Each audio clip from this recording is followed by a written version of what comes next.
আসসালামু আলাইকুম রহমতুল্লাহ। সবাই কেমন আছেন? আজকের রেসিপি চিকেন কারি। এখানে চিকেন নিলাম, চিকেনের সাথে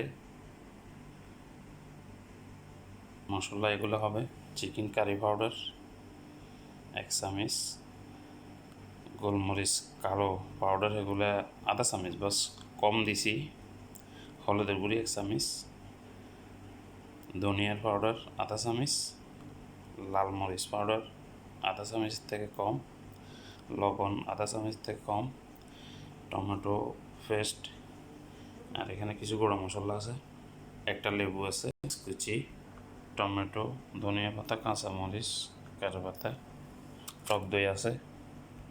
সাথে থাকেন। বসা দিলাম, ফেলে দেন। দিয়ে দিলাম তেল, পেঁয়াজ কুচি,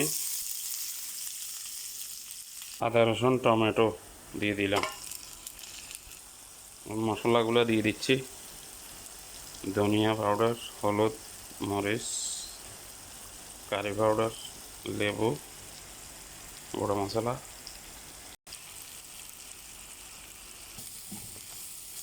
দিচ্ছি একটু পানি, কাঁচামরিচ, একটু ধনিয়া পাতা, কড়ি পাতা। কালারটা অনেক সুন্দর মাশাআল্লাহ। টক দই দিয়ে দিচ্ছি চিকেনগুলো হাড্ডি ছাড়া, খালি মাংস। হ্যালো এভরিওয়ান, দিয়ে দিচ্ছি কুকিং ক্রিম।